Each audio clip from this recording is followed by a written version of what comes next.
Okay, sorry. My first question, just primarily You only get one. Okay. Oh, I'm just kidding. Go ahead.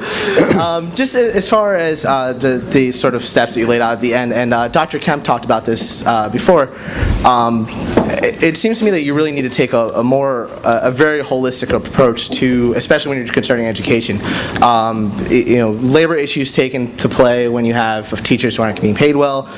You have parents of kids who, not to put it in that sort of frame, but who are not able to attend PTA meetings or whatever the case may be to be involved in education. Is there a method or steps to be taken to involve everything that we possibly can and to foster a better holistic approach to education as opposed to just in the education field? I'm not really. Are you talking about parents particularly? No, those were just examples. It comes into other things, health and environmental. Oh, I see what you're saying. Okay. A more whole approach needs to be taken, and that steps outside of education but concerns education. Yeah, really excellent point, really. And you're asking it as a question, but you're really making a point. And the point, I think, is very, very important, which is that often we say to the schools, solve the problem that actually is a structural problem within society. Sometimes I've thought over the last couple of decades, really, that our national policy on children is very simple. It comes down to one sentence: choose the right parents. If you get the right parents, you're set. It's going to be great. But if you get the wrong parents, you're screwed, and there's nothing you can do about it. And that is idiotic as social policy. It doesn't make sense. So the point that you're making, what I hear you saying, and you can correct me if I'm wrong, but what I hear you saying is so right. The term "No Child Left Behind" is a term from the Children's Defense Fund. It was co-opted by the Senate and the executive to mean this kind of narrow, kind of punitive program of testing. But No Child Left Behind was a holistic program about health care, about parents working. Look, if your parents aren't working, if you're hungry, if you move from shelter to shelter, if you're denied access to a library and a park and a literate space, you're going to struggle in school. And there's nothing school can do. I mean, I don't want to say nothing. Let me rephrase that. The fact is, there's always a lot you can do as a teacher in a school, because I've taught in a lot of tough schools. There's always stuff you can do. But the idea that society would smugly kind of wash its hands of the deep problem and say, teachers, you fix it, that's unfair and it's unreasonable. If we want to have a social policy that makes sense for kids, we have to invest in jobs for grown-ups. We have to invest in health care, because you can't really learn if you're not healthy. And third, we have to, as I said in the beginning, whatever the wisest and most privileged parents have for their kids, that's what we want for all kids. So the kids in Lake Forest and in Winnetka, believe me, they have not had their arts programs cut. They have not had their sports programs cut. They haven't had their chess club cut. All those things have been cut in Chicago, and that's a disaster for those kids.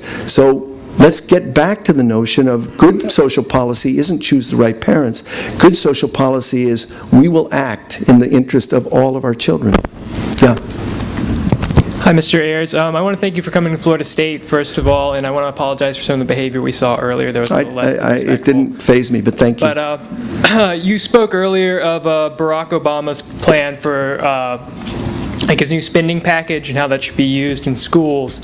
And he's also said that we're going to probably see a $1 trillion budget deficit within the next few years. Now, on top of having I think it's $10.5 trillion national debt, we're going to see that new budget deficit. How do you think it's going to affect education in the United States at the national level? Or how's that going to affect us on the micro level because of the macro level, I guess I should say? Okay, I appreciate it. I want to go back to something I said earlier, and then I'll speak to that. One of the things I said earlier, or I didn't say it quite this way, so let me say it this way. Barack Obama is not our king. He's the president. So we don't actually have to wait for him to do anything. Whatever we press on government, we should press on ourselves. So a lot of my friends have been very, very upset and concerned about the appointment of Arnie Duncan to be Secretary of Education.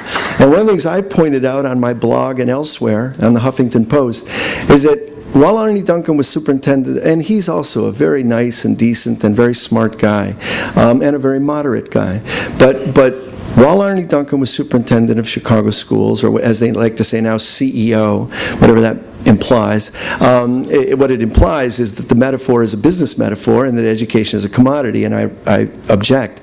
But while Arnie Duncan was superintendent, a group of parents on the northwest side of Chicago decided that they didn't want their kids participating in ROTC, and they didn't want ROTC in the school. And they organized the entire school, and ROTC was gone from that school. Not because Arnie Duncan decreed it, but because they did it.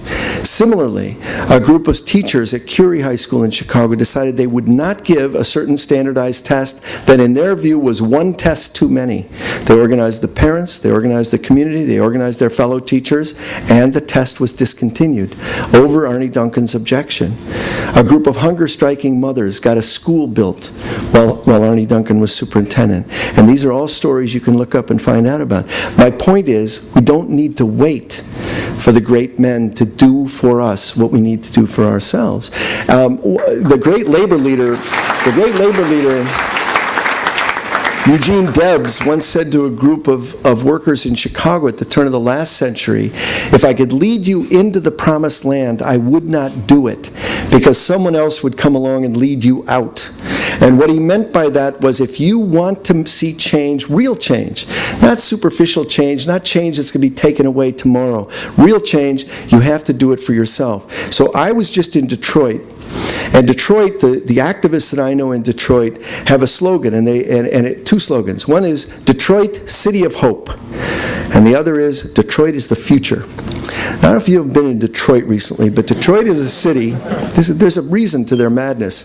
Detroit is a city that had 500,000 people in 1900, 3 million people in 1950, and 500,000 people today. And if you want to see urban blight like you've never seen it, go to Detroit. Go to Detroit. I went to a high school for pregnant girls in Detroit, and the school will blow your mind. It's so amazing because an enterprising science teacher began to reclaim abandoned lots in the neighborhood as they were being abandoned and started a gardening program for the girls. Simple thing. Many of you could imagine doing that type of thing. But it expanded so quickly and so far that it became a farm. It wasn't gardening, it was farming, meaning that they were producing a surplus and selling it in the neighborhood. Then they decided to build a barn with their proceeds. They built a barn, they got 2 horses donated, they now have goats, chickens, ducks, sheep.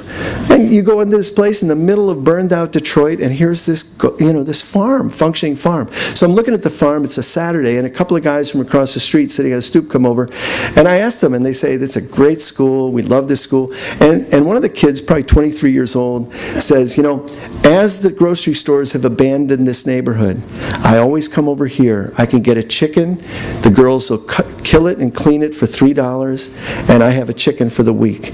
And I'm thinking, wow. Now those are people who are putting a demand on themselves. They're saying, we're not waiting for the government to get it right. We're going to get it right for ourselves, and in getting it right, we're going to transform our reality and transform our sense of ourselves, not as passive consumers of democracy, but as active creators of democracy. That's a world of difference.